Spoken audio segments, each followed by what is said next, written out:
Imagine this. You record one video, just a few minutes long, sitting in a quiet room. Mm-hmm. And then, with one click, your digital twin is speaking perfect Japanese. Or Arabic, or French. Exactly. With perfect lip sync, your own voice, your own cadence. This is happening right now, and it completely changes the game for scaling content. Welcome to the deep dive. And yeah, what we're talking about today is so far beyond just, a fun filter or some novelty app. Absolutely.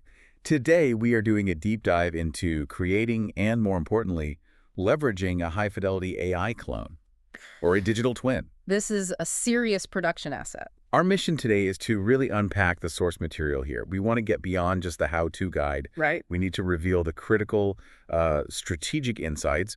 Why does this technology fundamentally change content creation for pretty much anyone online? We're going to cover this setup, which is surprisingly simple, but you have to be precise. Okay.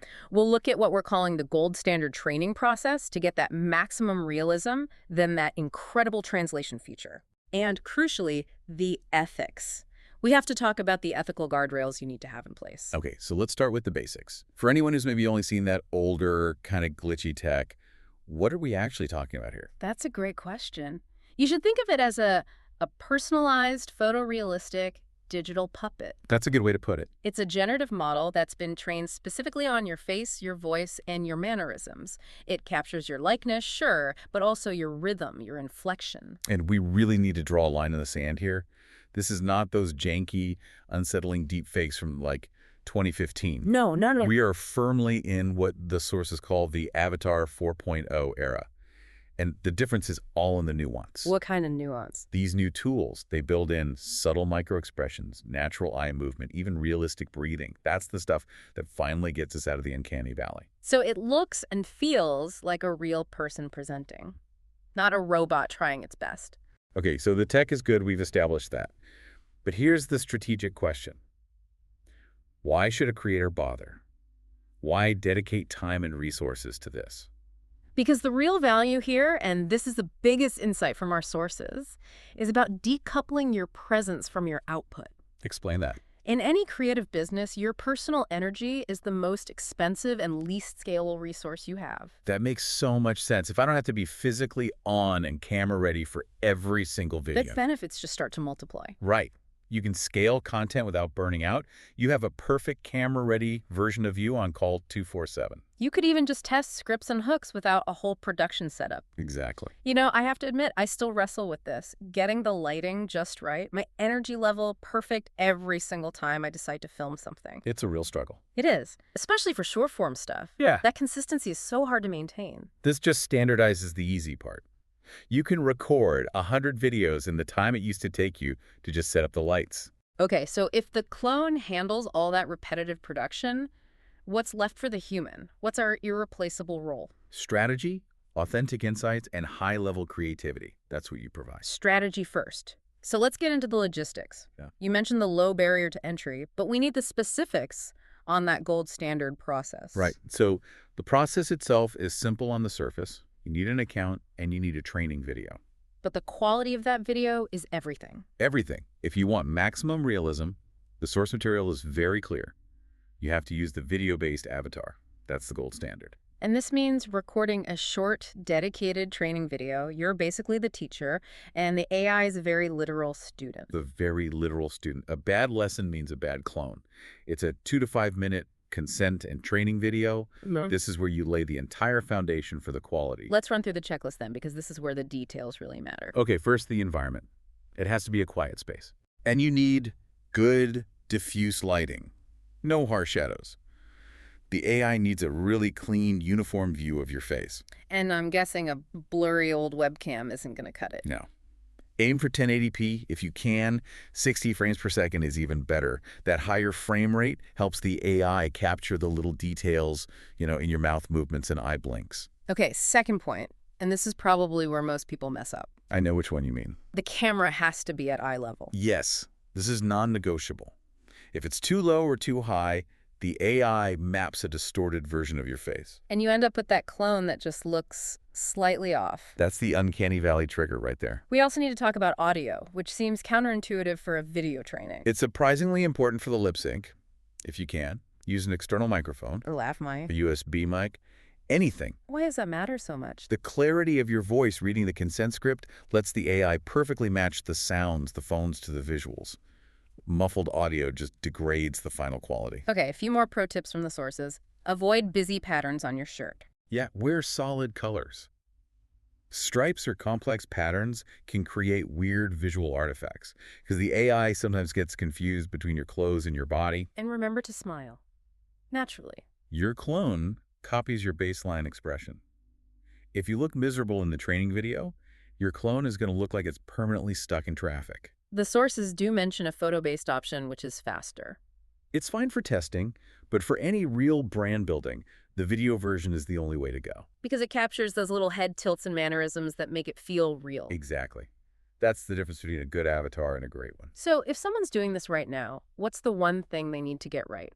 Diffuse lighting and keep that camera strictly at eye level. Okay, so once you've created that high-quality asset, generating videos is actually the easy part. It really is. You just select your avatar, paste in a script, pick a background, and hit generate. But the sources really emphasize that the new bottleneck isn't the video, it's the script. The script is now the most important piece of the puzzle. Why is scripting suddenly so crucial when the production is automated? Because the avatar reads exactly what you write. If you write a formal, stiff sentence, it's going to sound jarringly robotic. Because the AI doesn't have the human context to add that natural rise and fall of speech. It has no prosody of its own. You have to write it in. Okay, give me a concrete example. How do you rewrite a script to sound more natural? Well, formal writing might be something like, the strategic importance of the AI avatar cannot be overstated because it fundamentally alters the cost structure of global content delivery. Right, very stiff. Sounds like a textbook. Exactly. A conversational rewrite would be much simpler. Something like, the AI avatar. It's strategically important. It fundamentally alters the cost structure. Just think about global content delivery. Shorter sentences, more direct. And you can use punctuation to control the pacing. Commas create little pauses. Periods are full stops. You have to read your script out loud first. That's the best test. It is the single best quality check. If you stumble over a sentence, your digital twin will sound even weirder saying it. And for that Avatar 4.0, you can even add little emotional cues in the text. Yeah, things like pause or enthusiastic. That 4.0 engine is smart enough to see those cues and adjust the facial expression and tone to match. It's really worth it for public-facing content. So beyond just pacing, why does that awkward, formal phrasing fail so badly when the clone reads it? Awkward phrasing just kills human prosody, making the output sound unnatural and flat. Mid-roll sponsor read. Welcome back. We've covered creation and scripting, but now let's get to the feature that is a true strategic game changer. Global reach. Instantaneous translation. This is the moment of wonder for me. It really is. You start with one high-fidelity video in English. You select, say, 40 other languages. Okay. You hit one button. The tech translates the speech, resyncs the lips perfectly, and this is the key part, maintains your unique tone and cadence. Whoa, just hang on a second. Imagine a whole tutorial library, thousands of videos, and they're suddenly available to 1 billion people overnight. It's pure economic disruption. Traditional video translation and voiceover work is a massive budget item. It used to cost a fortune and take months. And now it's minutes, for pennies. It opens up global markets that were just inaccessible before for a solo creator. But the source material is clear that there are limits. It's not magic just yet. No, it's not perfect. It works best with simple, clear language. Things like idioms, very specific cultural jokes, or slang. They don't translate well. They can result in some really strange, sometimes even offensive, outputs. So the advice is to write your scripts to be more universal if you're planning on translating. Definitely. And for any really sensitive content, like medical or financial advice, the sources say you still need a native speaker to do a quick review. That brings us right to the ethical guardrails. This is powerful tech, so how do we maintain trust and avoid, as the sources say, selling your soul? This is as much a business decision as it is an ethical one. And the number one rule is the disclosure rule. Transparency. You have to be transparent. Always tell your audience clearly and upfront when they're watching an AI avatar. I think most viewers are fine with it, as long as they don't feel like they're being tricked. Yeah, exactly. And we also have to be very clear about where the clone should not be used. Like what? High emotion content, deeply personal stories, vulnerable moments, or really sensitive advice on, say, politics, or finance. Those things require a genuine human connection. A digital puppet cannot deliver that. You'll break trust immediately. Use the clone for things that need consistency. FAQs, tutorials, explainers. Reserve your human presence for strategy and real connection. So for any creator using this to scale, what is the single most important action to maintain audience trust long-term? Transparency is the bedrock. Always disclose that the content uses a digital avatar. So this deep dive makes it pretty clear.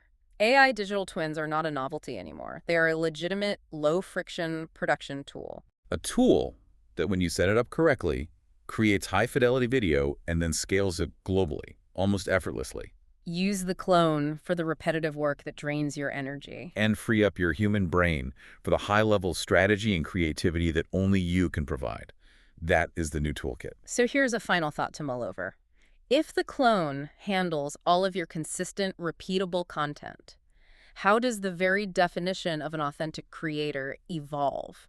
What does authenticity even mean in 2027? That is a fantastic question. Thank you for joining us for this deep dive. You can find links to all the source material we analyzed today on our website. Until next time, keep digging.